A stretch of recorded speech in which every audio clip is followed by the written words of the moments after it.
Hi, I'm Chef Joe with Healthy Kids Inc. and we're going to be making grilled pork chops with quinoa pilaf and a kale saute. So I'm going to use some fresh cracked black pepper on our pork chops here. We've got the grill preheating. I'm going to season these pretty well. This is all that's going on them. Got a little bit of olive oil already on this side before we flip them. Of course, you could add in any other spices that you may want.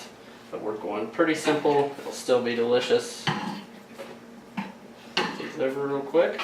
You'll notice also that we're using a sanitary board here to work with our raw product.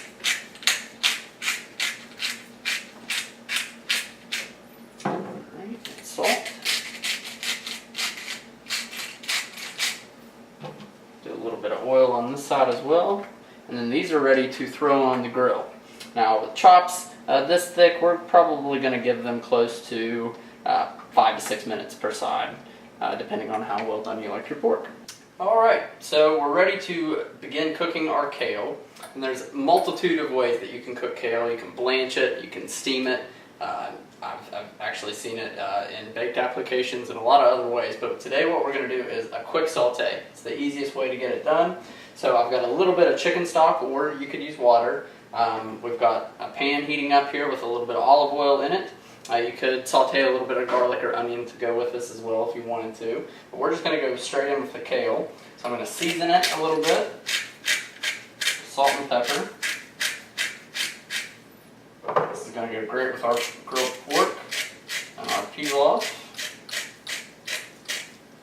Okay, season that a little bit. I'm going to add these into the pan.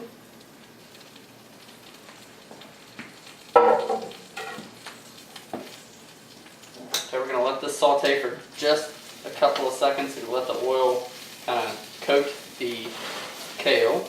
And then we're going to add in our chicken stock. We're going to bring the heat up and we're going to cover it and just kind of let it cook down until the stock has all evaporated. Okay, I'm going to go ahead and add in our chicken stock.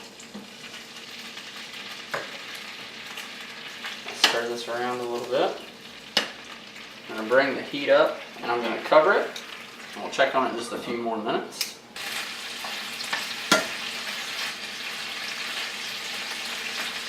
Now we're ready to begin our quinoa pilaf. So what we're going to do is take our chopped up vegetables that we've already prepped ahead of time. We've got some carrot, celery, and onion. I'm going to add those in and saute these just until they become a little bit translucent. Just like we've done with tomato basil soup and some of the others. This mirepoix is a classic flavoring for a lot of different applications. We're going to season this a little bit. We've also got some chicken stock. And while this starts to saute, I'll talk about the star of the show, which is the quinoa. And it is a grain which you can treat almost like a pasta. You can treat it like a rice. It's very, very tiny little grains, and it will soak up any flavor that you add to it. So that's why it's a great side dish. And it's super quick. We're going to add those, let them go for just a few minutes. I'm even going to cover them part of the way. And we'll come back to it in just a second. Okay, so our vegetables have become a little bit translucent. So now we're going to add in quinoa. And let it stir around real quick. Kind of soak up that mirepoix. Then we're going to add in our stock, and you can add in a little bit of water here as well.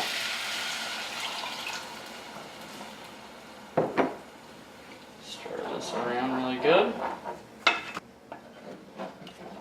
Okay, we're going to bring this to a boil, let it boil away for a few minutes, and then we're going to reduce it to a simmer until most of the liquid has soaked up. So we're going to cover it, let it come up to a boil.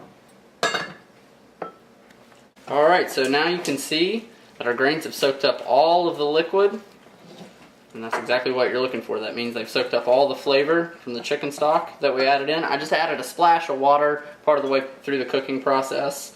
So remember, your steps are you want to bring it to a boil, then you want to reduce it to a simmer and simmer it for about 15 to 20 minutes, a little bit longer if you have the time.